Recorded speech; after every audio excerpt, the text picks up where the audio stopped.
Platinum remembers every sin. Yet the ruby ring, glinting under the chandelier, looked entirely pristine on the plump finger of a complete stranger. Boston's most ruthless crime syndicate leader stopped dead in his tracks. That heirloom belonged to his murdered mother, and he would kill to reclaim it. Cassian Moretti did not attend charity galas to drink watered-down champagne or bid on overpriced weekend retreats to Martha's Vineyard. As the undisputed head of the Moretti crime family, his presence at the Goldfinch Hotel in downtown Boston was strictly business. He was hunting a debt. Mayor Thomas Fitzgerald owed him $3 million and a shipping container route out of the port of Boston, and Cassian had grown tired of waiting. Flanked by his heavily armed underboss, Sully O'Keefe. Cassian moved through the glittering ballroom like a shark navigating a koi pond. Men in bespoke Tom Ford tuxedos nervously stepped out of his path. Women in designer gowns lowered their gazes. Cassian was a man of lethal precision, with cold, obsidian eyes, and a reputation for burying his enemies beneath the foundations of the city's new high-rises. He was untouchable, unfeeling, and fiercely protective of his bloodline's legacy. But as he scanned the room for the sweating mayor, his gaze caught on a flash of crimson light near the extravagant dessert tables. It wasn't a person that caught his attention first, but a refraction of light. Cassian froze. His tailored Brioni suit suddenly felt entirely too tight across his broad shoulders. Standing by the towering tiers of macarons was a woman entirely out of place among the skeletal socialites and surgically enhanced wives of Boston's elite. She was fat.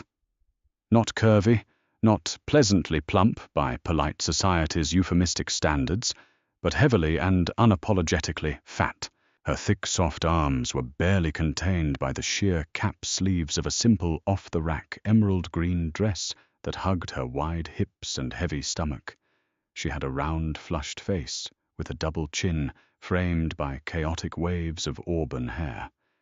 She was currently laughing at something a waiter said, reaching out to pick up a delicate pastry, and on the thick index finger of her right hand rested a ring. Cassian's breath left his lungs in a sharp, violent hiss. It was a flawless pigeon-blood ruby, flanked by twin teardrop diamonds, all held together by a custom platinum band, forged to resemble twisting briar vines. The Moretti matriarch ring, the very ring his mother Katerina had been wearing the night she was gunned down in an alleyway behind a North End restaurant 15 years ago, the ring that had been stripped from her lifeless hand by the killers. "Boss," Sully asked, noticing the sudden halt. "You see Fitzgerald?" Cassian didn't answer. His vision tunneled. The roaring chatter of the ballroom faded into a dull, rushing static. Every muscle in his body coiled with a dangerous, predatory tension. Without a word, he changed his trajectory, stalking directly toward the dessert table. Harper Quinn was just trying to survive the evening. As the head florist for Blooms and Briars, she had been conscripted into staying for the event to ensure the massive floral centerpieces didn't wilt under the hot stage lights.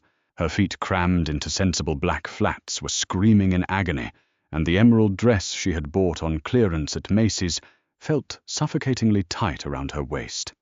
She was exhausted, hungry, and entirely over the snide looks she'd been receiving from the wealthy, razor-thin guests all night. She reached for a second raspberry tart, her favorite vintage ring, catching the light. She loved the ring. It was gaudy and heavy, but it fit her thick finger perfectly, a rare find in a world where nothing vintage seemed made for big girls. Suddenly a shadow fell over her. Harper looked up, the tart stalling halfway to her mouth. The man standing before her was easily 6'3", built like a heavyweight fighter crammed into a $1,000 suit. His jaw was a harsh slash of granite, and his eyes were dark, violent, and fixated entirely on her right hand. "Excuse me," Harper said, her voice faltering slightly under his intense, terrifying scrutiny. "Are you in line for the—" Before she could finish the sentence, a massive, scarred hand shot out and gripped her wrist.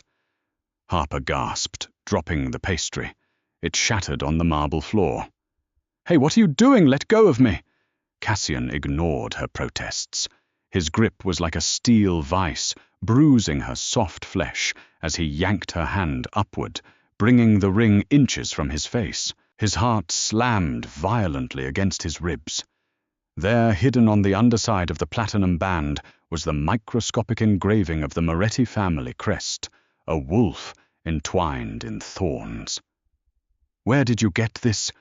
Cassian's voice was a low, guttural rasp that sent a shiver of primal terror down Harper's heavy spine. I don't know what you're talking about. Let go of my arm, you're hurting me." Harper struggled, throwing her solid weight backward, trying to break his grip. She was a big woman, used to throwing 50-pound bags of soil around her greenhouse, but this man didn't even budge. He was immovable. "I said," Cassian snarled, leaning in so close she could smell mint-expensive scotch and the metallic tang of pure danger. "Where the fuck did you get this ring?" "Hey, buddy, back off the lady." A well-meaning security guard intervened, stepping up and placing a hand on Cassian's shoulder. Sully was there in a microsecond. The underboss didn't say a word. He simply grabbed the guard by the throat and slammed him face first into the dessert table. The sound of splintering wood and shattering plates echoed through the ballroom. Screams erupted. The string quartet stopped playing with a screech of bows. Harper's eyes widened in sheer horror. Her chest heaved, her heavy breasts rising and falling rapidly as panic seized her. She looked back at the man holding her wrist, realizing with a sickening drop in her stomach that this wasn't a misunderstanding. This was violence personified. "Sully, clear the back exit," Cassian ordered, his eyes never leaving Harper's terrified face. "We're leaving, and she's coming with us." "No help!" Harper screamed, thrashing wildly. She planted her feet, using every ounce of her mass to resist him, but Cassian merely shifted his grip, wrapped a heavy arm around her wide waist, and hoisted her off the floor as if she weighed no more than a child. The glittering ballroom blurred into a chaotic mess of screaming guests and running security as Boston's deadliest mafia boss carried her into the shadows. The air in the VIP office of The Obsidian, a high-end, heavily guarded nightclub in the Seaport district, was thick with cigar smoke and terror.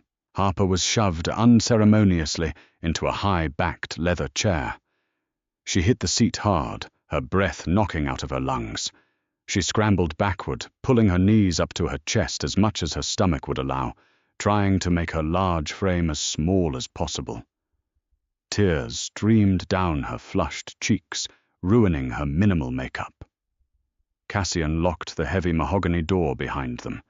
The click sounded like a gunshot in the silent room. He turned slowly, shrugging off his suit jacket and tossing it over a leather sofa. He rolled up the sleeves of his black dress shirt, revealing forearms corded with muscle and crawling with dark, intricate tattoos. "I am going to ask you one more time," Cassian said, walking to a crystal decanter on his desk and pouring a glass of amber liquid. He didn't look at her, but the menace in his voice filled every corner of the room. "And if you lie to me, I will have Sully take you down to the meat lockers. Do you understand?" Harper trembled so violently, her teeth chattered. "I didn't steal it," she sobbed, clutching her right hand to her chest. "I swear to God I didn't steal it. Please just take it. You can have it." She desperately tugged at the ruby ring, trying to pull it over her swollen knuckle. But her fingers were puffy from the heat of the ballroom and the panic of the kidnapping. The thick platinum band wouldn't budge, digging painfully into her flesh. Cassian turned, taking a slow sip of his bourbon. He watched her struggle, For a fleeting second, an unfamiliar crack appeared in his icy demeanor. He was accustomed to dealing with hardened criminals, wire-thin assassins, and calculating politicians. The woman crying in his chair was none of those things. She was soft everywhere. Soft face, soft body, soft heart. She was a civilian entirely out of her depth, and her genuine terror was palpable. "Stop pulling at it! You'll break your finger," Cassian commanded, setting the glass down. He approached her, his heavy boots silent on the Persian rug. Harper flinched violently as he stopped in front of her. She squeezed her eyes shut, waiting for a blow. Instead, Cassian knelt in front of her. The sheer proximity of him was overwhelming. He reached out, surprisingly gentle, and took her trembling, chubby hand in his massive, calloused ones. He inspected the ring again, tracing the edge of the pigeon blood ruby with his thumb. "This ring belonged to Caterina Moretti," Cassian said softly, though the edge of murder was still present in his tone. "My mother. She was shot 3 times in the chest 15 years ago. The animals who did it took this off her body, so you are going to tell me exactly how it ended up on your finger, or we are going to have a very bloody problem."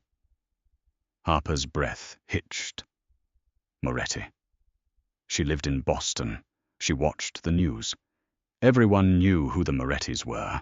They ran the docks, the unions, and the underground casinos. She had just been kidnapped by the head of the Mafia. My father," Harper stammered, tears spilling over her eyelashes and dripping down her double chin. "My father gave it to me." Cassian's eyes snapped up to meet hers. They were dead and black. "Name?" "Arthur," she choked out. "Arthur Quinn." Cassian's brow furrowed slightly. He stood up, towering over her again, and pulled a sleek smartphone from his pocket. He pressed a button and put it to his ear. "Sully, run a name for me. Arthur Quinn. I want everything known, associates' last known addresses, tax records. Give me 10 minutes. He hung up and looked back down at the terrified, heavy-set woman, trembling in his chair. "Who is Arthur Quinn? What does he do?" He's nobody," Harper cried, wiping her nose with the back of her free hand. "He was a pawnbroker in Southie. He ran a junk shop on Dorchester Street. He died of a heart attack 6 months ago." "A pawnbroker," Cassian repeated flatly. "He left me a lockbox in his will." Harper explained the words, tumbling out of her in a desperate rush. "He and I weren't close. He was a drunk and he was always in debt. But the lawyer gave me a box, and this ring was inside it. It was the only thing that actually fit me. I swear on my life, I didn't know it was stolen. I didn't know it belonged to your family."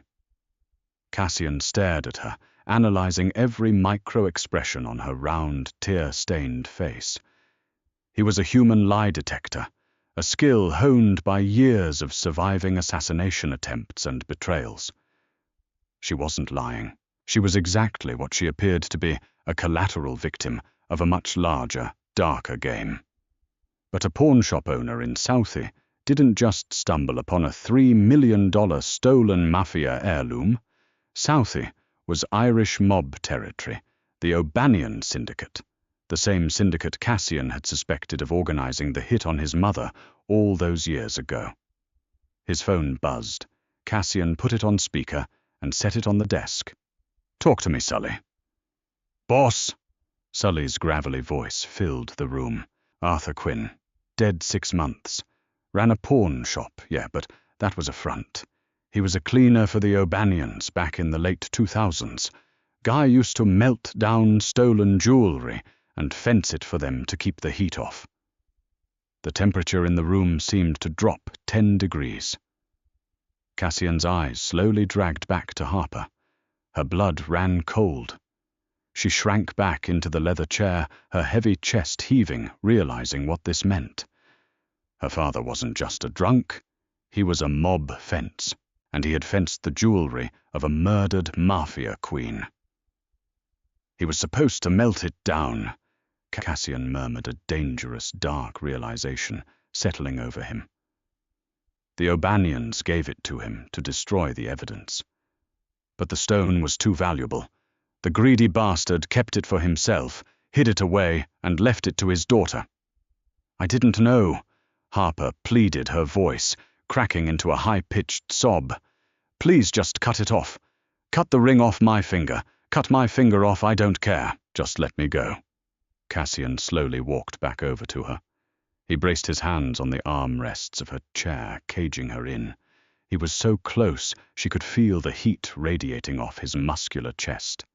He looked at her thick, trembling frame, at the soft curves of her face, flushed with terror, and at the heirloom glittering on her hand.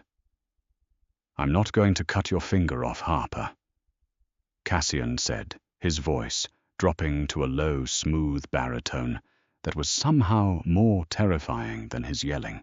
But I can't let you go either. Why? She whispered, completely paralyzed by his proximity. Because your father worked for the men who killed my mother, Cassian replied, his dark eyes locking onto hers with terrifying intensity. He kept records. Cleaners always do. If he left you this ring, he left you other things. Ledgers, names. And until I find out exactly who pulled the trigger 15 years ago, Cassian reached down his thumb, brushing away a tear that had fallen onto her plump cheek. The touch was shockingly soft, a stark contrast to the violence in his eyes. You belong to me. The transition from a civilian florist to a mafia captive happened in a blur of tinted SUV windows and heavily armed escorts. Cassian Moretti did not lock Harper in a dungeon or a meat locker, as her panic-stricken mind had anticipated. Instead, she was driven to a sprawling, heavily fortified estate, nestled deep within the affluent woods of Weston. The mansion was a monolithic structure of glass and dark stone, surrounded by high walls and security cameras. It was a gilded cage, but a cage nonetheless. For 2 days, Harper was confined to a guest suite larger than her entire apartment. She paced the imported hardwood floors, the heavy ruby ring still trapped on her swollen finger. She felt entirely displaced. Her soft, heavy body was a stark contrast to the sharp, minimalist edges of Cassian's world. She was given silk loungewear that miraculously fit her wide hips and heavy bust, perfectly a quiet testament to the fact that Cassian had sent someone to purchase a wardrobe specifically for her dimensions. It was an intimate, terrifying realization that he was paying such close attention to her body. On the 3rd night, the heavy oak door finally opened. Cassian stepped into the room, the scent of expensive sandalwood and impending violence entering with him. He was dressed in a black turtleneck and dark tactical pants, a leather shoulder holster housing a lethal-looking Beretta. "Get dressed," Cassian ordered, his dark eyes sweeping over her thick, trembling frame. The gaze was entirely unreadable, yet it made Harper's skin burn with an involuntary flush. "We are going to your father's old shop." Harper's heart hammered against her ribs. She changed quickly into dark jeans and a heavy wool sweater, feeling exposed despite the layers. She was a large woman, unaccustomed to hiding or shrinking into the background, but standing next to Cassian, she felt entirely dwarfed by his sheer, imposing masculinity. The drive back to South Boston was tense and silent. Rain lashed against the windshield of the armored Cadillac Escalade. Sully drove his eyes constantly darting to the rearview mirror. Harper sat in the back with Cassian, the heavy silence suffocating her. "My father's shop was sold," Harper finally whispered, breaking the quiet, her hands nervously twisted in her lap. "A developer bought the building. It's supposed to be gutted next week." "Then it is a good thing we are going tonight," Cassian replied coldly. He turned his head to look at her, his jaw set.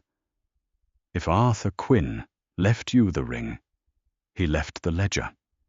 Cleaners from the old Winter Hill days always kept insurance. They learned it from watching Whitey Bulger's crew. They wrote everything down in case the feds or the mob came knocking. I want that book, Harper. They arrived at Dorchester Street just past midnight. The old pawn shop was a decaying relic, squeezed between a gentrified coffee shop and a boarded-up pub. The faded sign, Quinn's Antiques and Loans, groaned in the harsh ocean wind. Cassian and Sully picked the lock with practiced ease, slipping into the dark, musty interior. Harper followed her sensible boots, crunching over broken glass and discarded receipts.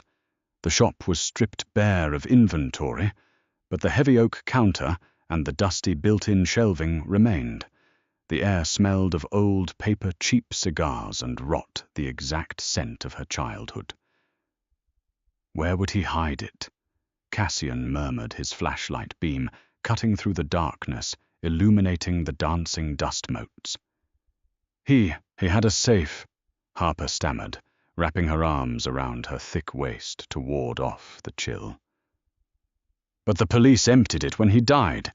It was just old tax returns and a bottle of Irish whiskey. A cleaner wouldn't use a standard wall safe. Sully grunted, tapping the walls with the butt of his heavy flashlight. Too obvious.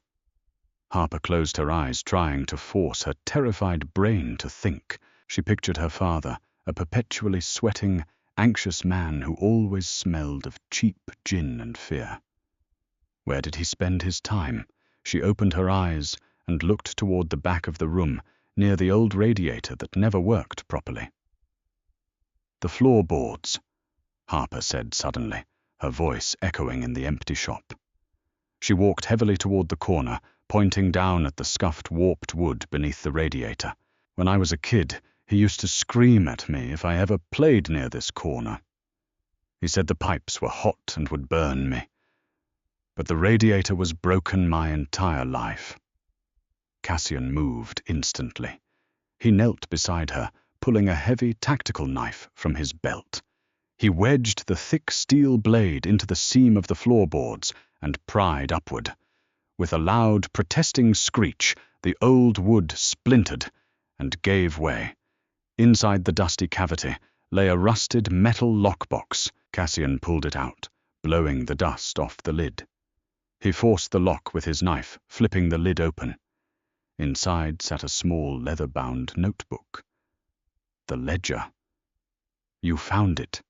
Cassian breathed, his voice laced with a dark, triumphant reverence. He stood up, towering over Harper, and looked down at her with something akin to respect. You actually found it. But before Cassian could open the book, the heavy front door of the pawn shop exploded inward. The deafening roar of a shotgun blast shattered the silence, blowing a hole the size of a dinner plate into the oak counter. Harper screamed, throwing her hands over her ears as wood splinters rained down. Down! Cassian roared. He didn't hesitate. His massive arms wrapped around Harper's heavy frame, tackling her to the floor behind the reinforced iron radiator. 4 men stormed into the shop armed with automatic weapons. They wore dark masks, but the emerald shamrock tattoos on their wrists gave them away. The O'Banion Syndicate. Give up the book, Moretti, one of the gunmen shouted, unleashing a hail of bullets that tore through the drywall above their heads. Declan sends his regards. Harper squeezed her eyes shut, sobbing into the dusty floorboards, her heavy body quaking with primal terror. She was going to die in her father's rotting pawn shop. Gunfire deafened the cramped space. The smell of sulfur and cordite choked the air, burning Harper's lungs. Cassian was a wall of solid muscle shielding her, his body pressed tightly against her soft curves. He returned fire with deadly precision, his Beretta barking twice. 2 heavy thuds signaled that 2 of the O'Banion men had hit the floor. Sully, flank them! Cassian roared over the ringing in their ears. But there was no answering gunfire from the front of the shop. There was no movement from the shadows where Sully had been standing. Instead, a chillingly calm voice echoed through the destroyed room. Put the gun down, Cassian. Cassian froze. He slowly peeked over the top of the iron radiator. Standing in the center of the room, completely untouched by the O'Banion gunman, was Sully. The underboss had his weapon raised, but it wasn't pointed at the rival syndicate. It was aimed directly at Cassian and Harper. Harper's breath hitched. She looked at Cassian, watching the horrifying realization wash over the Mafia boss's hardened features. "Sully, Cassian," said his voice, dropping into a lethal quiet register that made the hair on Harper's arms stand up. "What the fuck is this?" "It's business, boss." Sully replied, his face entirely devoid of emotion. "You've been obsessed with finding out who killed your mother for 15 years. It's bad for the syndicate. It makes you reckless. Declan O'Banion offered a truce, a merger of the ports. All he wanted in exchange was the ledger Arthur Quinn kept, the book that proves the O'Banions pulled the trigger. You sold out my family." Cassian snarled, his grip on his weapon tightening. "You set up my mother." "Your mother was weak," Sully spat, finally showing a crack of anger. "She was secretly meeting with the feds." "Cassian, she was going to turn state's evidence to get you out of the life. We had to take her out to protect the family. The O'Banions just pulled the trigger. I gave the order." The revelation hung in the air like poison. Harper clamped a hand over her mouth to stifle a sob. Caterina Moretti hadn't been a victim of a random mob war. She had been murdered by her own people for trying to save her son, and Harper's father had hidden the evidence. "Slide the book over Cassian," Sully demanded. "And the girl. Declan wants the ring back. Then maybe I'll make your death quick." Cassian didn't move. He looked down at Harper. Her round face was pale, her dark eyes wide with terror, but she was looking at him with a strange, fierce trust. He had dragged her into this nightmare, but in that split second, Cassian decided he would burn the entire city of Boston to ash before he let anyone touch her. Cassian's hand slowly reached into his jacket, acting as if he were going to pull out the ledger. But instead of grabbing the book, his fingers closed around a sleek, cylindrical object. A flashbang grenade. "Harper," Cassian whispered into her ear, his breath hot against her skin. "When I say go, close your eyes and cover your ears." Sully cocked his weapon. "No sudden movements, Cassian. Go!" Cassian ripped the pin and hurled the grenade over the radiator. Bang! A blinding flash of white light and an ear-splitting concussion rocked the room. Sully and the remaining gunmen screamed, blinded and disoriented. Cassian rose like a demon from the shadows. He didn't use his gun. He crossed the room in 2 massive strides, grabbing the barrel of Sully's weapon and wrenching it upward. With a sickening crunch, Cassian drove his knee into Sully's chest, shattering his ribs. As the traitor collapsed, Cassian drew a secondary combat knife and ended the betrayal with one brutal, calculated strike. He spun around, firing 2 shots into the last O'Banion gunman before the man could rub the blinding light from his eyes. Silence fell over the pawn shop, heavy and suffocating, broken only by the sound of rain beating against the roof. Cassian stood panting amidst the carnage, his hands covered in blood. He turned slowly, looking back at the corner. Harper was still curled on the floor, shaking uncontrollably. He walked over to her, dropping his weapons. He fell to his knees in the dust and glass, reaching out with blood-stained hands to gently cup her tear-streaked round face. "Are you hurt?" he demanded, his voice thick with an emotion that sounded dangerously close to fear. "Harper, look at me. Are you hit?" No. She sobbed, leaning into his touch despite the blood. She felt a profound, terrifying relief washing over her. "I'm okay. Are you?"